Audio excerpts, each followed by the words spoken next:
I'm going to do something a little different this evening. And usually when people hear that, they think, oh, good, he's going to preach short. Yeah, well, it's something new and exciting. The different thing that I'm going to do is I'm going to preach something that I've preached here before already. And I don't think you're supposed to do that. But I just, when Pastor asked me to preach a few weeks ago, and I was thinking about what the Lord would have for us, and I thought I couldn't get this out of my head. I thought certainly you can't break that rule. You can't preach the same thing twice to the same group. But I think that the Lord can have something new for you each time you go into a passage. And in preparing for this, I did brand new notes for it. And it was interesting when I was done how different my notes were from the original, from the same 14, 15 verses. But it was a blessing to me going through it and preparing, and I know I believe it'll be a blessing to us as a church. I pray that it'll be a timely reminder for us. So with that, we're going to turn to the book of Haggai. Jeff made fun of that this evening, not knowing that I was actually going to preach that passage, making fun of the last time I preached it. That made me feel good. Very confident. Thanks, bud. The book of Haggai.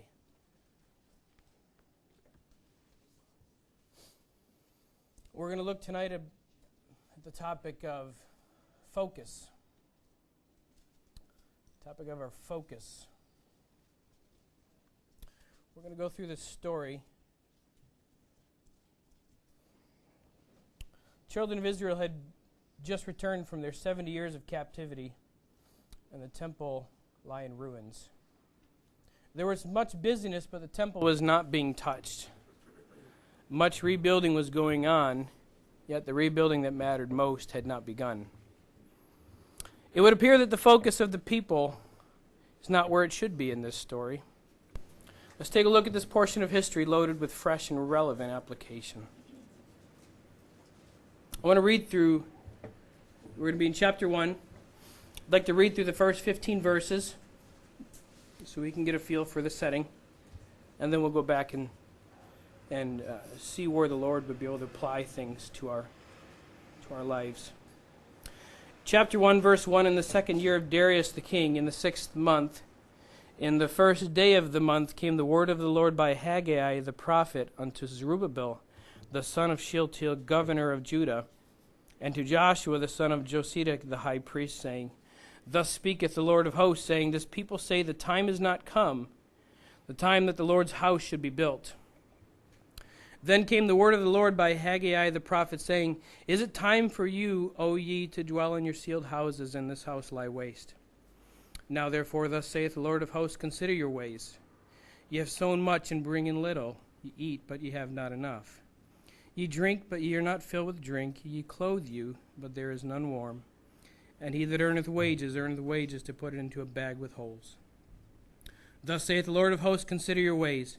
Go up to the mountain and bring wood, and build the house, and I will take pleasure in it, and I will be glorified, saith the Lord. Ye looked for much, and lo, it came to little. And when ye brought it home, I did blow upon it.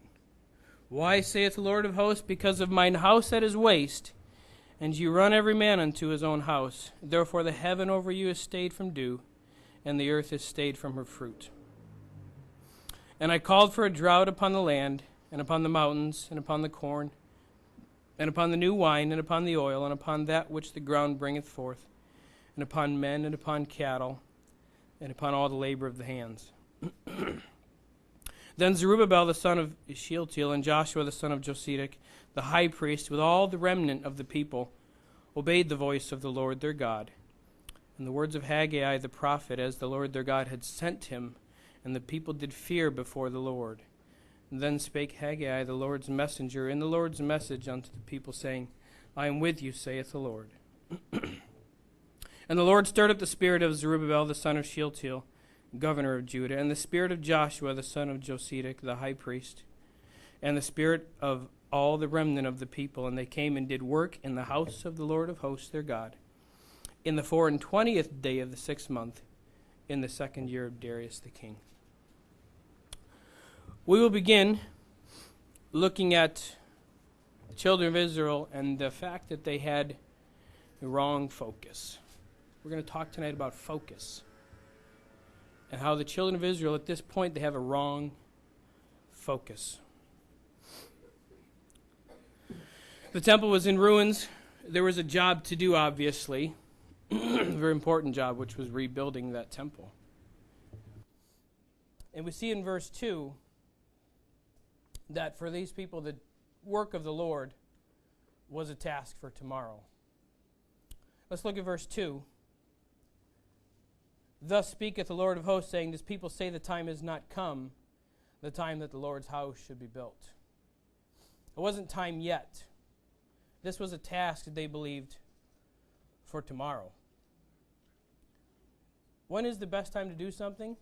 If you're like me, it's mañana, tomorrow, right? But it's interesting how tomorrow doesn't ever come because it's always today. So until we get to a point, my wife is sitting back there looking at me like, yeah, you better learn what you're saying, brother. Mañana, babe, I'll take care of that mañana. But the best time to do something really is today. When the Lord would have us to do something, the best time is today, because if we put it off till tomorrow, then we'll always be looking forward to tomorrow. It's funny how it always fits in tomorrow's schedule better than today's. Tomorrow's schedule is so much more open and freer, and it'll fit so much easier. And today I'm just having these, and I can't do that. Tomorrow never comes. We need to serve the Lord today. Today is the time that we need to be obedient to the Lord. If we never decide to do it today, it'll never get done. And that's true with our honey-do list at home, and that'll be true with serving the Lord too. If we don't decide today to serve the Lord, then we'll never decide to serve the Lord. We'll go from day to day, and we'll look back and realize that it never happened. Their focus was wrong in that the work of the Lord was a task for tomorrow. We'll look also that their focus is wrong in the fact that the work of the Lord was secondary to their personal desires. Let's look in verse 4. It says, Is it time for you, O ye, to dwell in your sealed houses, and this house lie waste? Your house is your comfortable place, isn't it? It's where you're comfortable. You go on vacation, and vacation is nice, but sometimes it's good to come home where you can be comfortable. They spent their time in their comfortable places. They were at home in their, the Bible says, in their sealed houses. They stayed in their comfort zones. And we still, this day, want to be in our comfort zones. I don't know about you, but when I'm talking to somebody and they're right here, that drives me crazy. And I apologize if you're one of those people that talks to people right there, but that drives a lot of people crazy. And you back up and they move forward, and you back up and they move forward. Before you know it, they've got you up against the wall, and they're still right there. You're in my comfort zone. We like to maintain our comfort zones. We like to stay in our comfort zones. But the Lord will always try and bring us out of our comfort zones. Be it a visitor in the back door. That's pulling you out of your... Well, most people pulling themselves out of their comfort zones. For Jonathan Cruz here, he's very well in his comfort zone to have a 20-minute conversation with that visitor as I'm learning and spending time with him. He's a people person. But for most of us, if we don't know somebody, we're not very comfortable talking to them. And when they come in the back door, the Lord wants us to show them His love in our church. And if we can't get out of our comfort zone, as the children of Israel were here in this passage, then those people will never see that. We may care for them inside, and we may think and know that we need to greet that visitor. But if we never step out of the comfort zone and do it, then they'll never know how we felt inside. They'll only know us by our actions. And we will seem unloving. Children of Israel were very content in their comfort zones. We see in verse 6 that they are told the pitifulness of their earthly lives and accomplishments. We're still looking at the wrong focus that the children of Israel have in this situation. We'll look at verse 6. You have sown much and bring in little. I feel that every second Friday. I get paid bi-weekly, some people different. I feel that every second Friday. I break my neck, I carry that lumber, I carry that plywood. I do everything that they don't want to do, the guys that get paid more than I do. And when I get my paycheck, I think, I don't know if this exactly matches how hard I worked. I don't feel like that's a good representation of the effort I put in here. Sown much and bring in little. That is true. We give so much, and yet when we get paycheck, for instance, it's gone to bills. It's here and it's gone. You eat, but you have not enough. It says, we always need to eat. I'm that way. I don't know about you, but I like it. I never have enough. But it's the pitifulness, it's the way we are as human beings. We constantly need to eat. We are a very pitiful situation. We think ourselves very big and strong, but you miss a meal and you start to blubber like a baby. You're not as strong as we think we are. And then it talks at the end of the verse about earning wages to put into a bag with holes. Doesn't the budget feel like that sometimes? Earning wages to put in a bag with holes. You get that check and, well, that's a good chunk of money there, and you put it in and out it goes to the bottom, and you look in and it's empty. Oh, we'll try again 2 weeks from now. The pitifulness of our earthly lives, we spin our wheels chasing things, and we eat, we're hungry again, we make money, it's gone. It's just, these are temporary things we just roll through. It really is a pitiful situation. And then we see that they're given a correct perspective of their earthly lives and accomplishments. Perspective is important. Excuse me. Correct perspective. Think of an ant crawling on your arm. You got a little ant on your arm. I had a hard time coming up with this illustration, but I think this might be fitting. You have an ant crawling on your arm. And that ant may be the biggest, toughest ant in the colony. He's the tough guy. He's the one they call Bubba, because he's the big one. But when he's crawling on your arm, and the reason I thought of this was in verse 9. It says, "He looked for much, and lo, it came to little, and when you brought it home, I did blow upon it." Having a hard time here. Excuse me.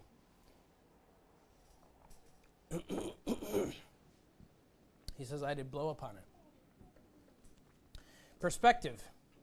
That ant is the toughest ant in the colony. He thinks he's pretty tough. He's crawling on your arm, and you see him crawling, and he's a little bit of an annoyance, and he's gone. In his mind, he's the toughest ant. Take any other ant, you blow on him, and nothing to that in your mind. Perspective. It's our perspective. It's that feeling when you're playing Monopoly. Is there anybody here that has never played Monopoly?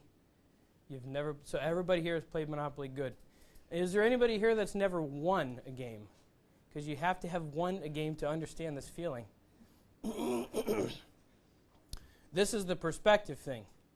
This is the point we need to become ourselves before the Lord can really use us. You're playing Monopoly and you're winning. Everything's rolling right. You're getting doubles. You're passing go. You're getting the oranges. Those are the best. You're building houses, gathering money, and you see your money and theirs are getting smaller, and you're feeling very powerful. You feel strong. You feel in command and authority. Everybody wants to be you. Everybody's paying you rent. And at that table, you are the man or lady at the time, and that's a good feeling. And normally, Monopoly games go on for, if you're like my family, 2 or 3 hours. So you get to feel that high feeling for a while, or the low feeling if you're on the bad end of it. But then what happens when you finally crush, brutally, heartlessly crush the last person? The game's over, right? And that great feeling of power you had is gone that fast. Now all of a sudden, the money laying there doesn't matter anymore. All the property you had on the board, which once was so important, it doesn't matter anymore. Because back into perspective, in real life, you can't take that pile of money and actually go buy a house with it. Nobody's going to take that. And you're brought back into perspective. The same is true with our lives. We in our lives will get certain positions, gain certain things, and we feel very special, powerful, whatever it might be. But God looks at it and he says, that, I blow upon that. It's perspective. It's our focus. We feel very high above everybody else. But when you get the right perspective and you see it from God's perspective, you're just like that. You may be the toughest ant, but you're still an ant, and you're still getting blown off my arm. So the Lord gave them a correct perspective. You looked for much, and lo, it came to little, and when you brought it home, I did blow upon it. Very little. And then we'll see that the blessing of the Lord was withheld due to a wrong focus. In verse 10, therefore the heaven over you is stayed from dew, and the earth is stayed from her fruit. The Lord withheld his blessing from this group because their focus was wrong. Do we desire the Lord's blessing on our church? I think the answer is very obvious. I believe we all want the Lord's blessing on our church. Let's see how the Lord would have us receive this blessing. Chapter 1, verse 8, we see that we see first that they had a wrong focus. Now we're going to see that they were given a prescribed focus. Here's what God says. Here's the focus that you need to have. Let's look at verse 8. Go up to the mountain and bring wood and build the house, and I will take pleasure in it, and I will be glorified, saith the Lord. Here's the focus we need to have.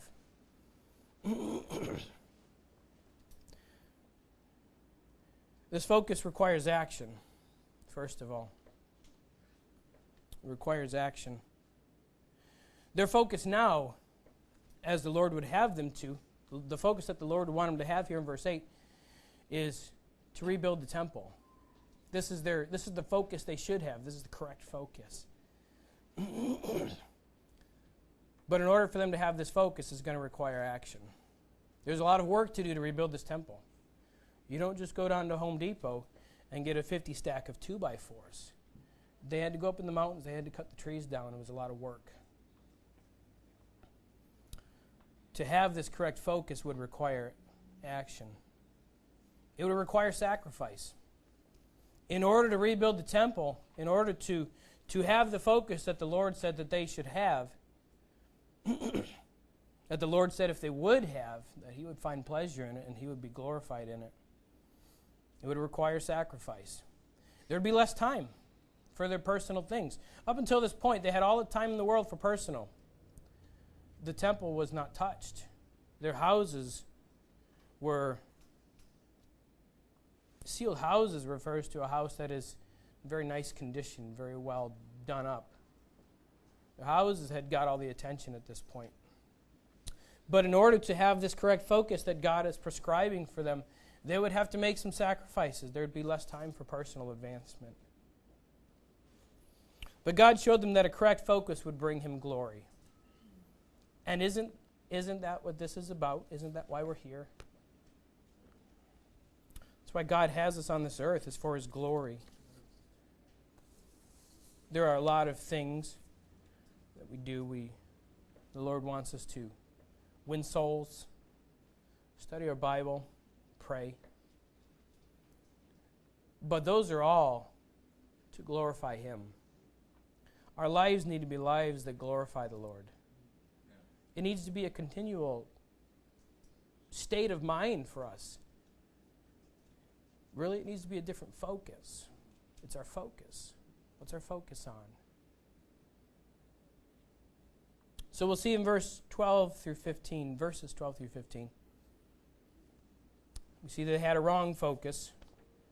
Then they were given a prescribed focus.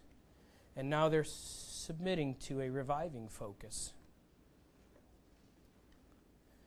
Verse 12, we see the pivotal action here is obedience. Then Zerubbabel, the son of Shealtiel, and Joshua, the son of Josedek, the high priest, with all the remnant of the people, obeyed the voice of the Lord their God. They obeyed the Lord. That sounds like a simple, it doesn't sound very complicated, but it's so hard. We struggle with it so much. And it's because we continually get things out of focus. It's like your camera when it's trying to pick what to focus on, the close one or the far one, and it's doing that thing.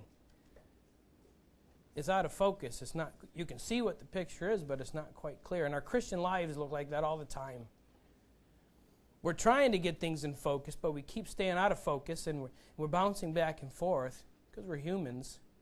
It's our human nature. It's hard to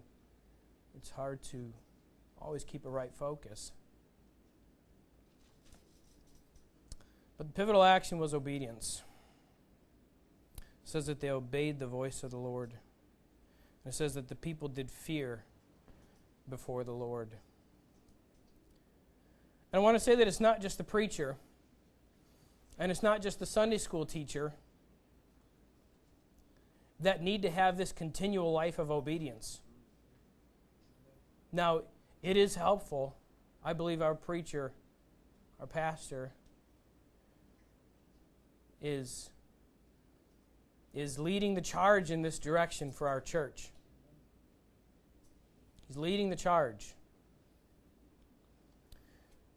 But it's not just him. It's not just the people that have the visible positions. It has to be everybody. It has to be personal. A regained focus, a correct focus, has to be in your own life. Obedience to the Lord has to be in your own life. You can't ride the coattails of someone else's obedience. Pastor can be a great man of God, and because of his obedience to the Lord and his submission to the Lord, the church can be blessed. And if we're not careful as members, we can ride the coattails of that and enjoy being in a great church where the Lord is doing great things. And we can just be hanging on and along for the ride. But how much more could the Lord do with our church if each one of us gave over to an attitude of obedience, if each one of us concentrated on having our focus correct? Verse 13, we're going to see that due to their obedience, the message is given that the Lord is with them. Then spake Haggai, the Lord's messenger, in the Lord's message unto the people, saying, I am with you, saith the Lord. We want the Lord to be with our church. Anything we do in vain, or anything we do without the Lord's help is in vain. We can make great schedules. We can have great singers. We can get new buses that look big and nice, and we can do all big productions. But if we're not doing it in the strength of the Lord, if the Lord is not with us as he was here with the children of Israel. I am with you, saith the Lord. If the Lord is not with us in these endeavors, then when we run out of energy and good ideas and money, then it's all going to be done. But once they obeyed, it was then that the Lord, through Haggai the prophet, said to them that I am with you. It was once they obeyed. Let's look in verse 14. We'll see that it was the Lord that stirred up the spirit of the people. 14, and the Lord stirred up the spirit of Zerubbabel the son of Shealtiel, governor of Judah, and the spirit of Joshua the son of Josedek the high priest, and the spirit of all the remnant of the people. And they came and did work in the house of the Lord of hosts their God. We see here that it is the Lord that stirred up the spirit in the people. They obeyed. The Lord promised to be with them. And then it was the Lord that stirred up the spirit in the people. Revival can't be manufactured. We can't write a book with a recipe in it for revival. 2 eggs, flour, sugar, 400 degrees for 20 minutes. There is no recipe like that for revival. It's because revival comes from the Lord. It says here that the Lord stirred up the spirit of these people. And it's clear that the Lord stirred up the spirit of all of the people. He mentions a few in particular. And then he says the spirit of all of the remnant of the people. Revival happened in this group, but it happened with everybody. Amen. Revival must come from the Lord. From obedience, then the Lord is with us, and then the Lord will do the work of stirring up the Spirit. And one thing I noticed, and normally when we get into these, like this first verse, 2nd year of Darius the king in the 6th month, the first day, blah, blah, blah. And you hear that and you go, all right, we got through that verse. But there's something very important in here that I've missed for a long time. And I noticed it just a couple of days ago. In the first verse, we're in the 2nd year, in the 6th month, in the first day. That's in the first verse. This is the children of Israel with the wrong focus. The temple lies in ruins, and the Lord is withholding his hand of blessing. We're in the 2nd year, 6th month, first day. In verse 15, revival is in the group now. The temple is being rebuilt. And 15 says, in the 24th day of the 6th month in the 2nd year. Those numbers are important because what I see here is I see that this group went from bad to good in 3.5 weeks. The Lord brought revival to this group in 3.5 weeks. That's a relatively short time. Normally you think something that big would have to take a long time to happen. But it doesn't necessarily have to be that way. Because it's very simple. It hinges on our obedience. It hinges on us having a correct focus. And for each one of us, the sooner we correct our focus, the sooner we submit to being obedient children of God, the quicker the Lord can do a revival in our heart, the quicker the Lord can bring revival to our church. And the quicker the Lord can bring revival to the surrounding area. The quicker the Lord can fill our bus. The quicker the Lord can give us another bus. The quicker the Lord can shove us out of this room and into what I don't know is next. But I believe the Lord has great things planned for our church. I believe that our church is at a turning point, and the outcome will be determined by our obedience to the Lord.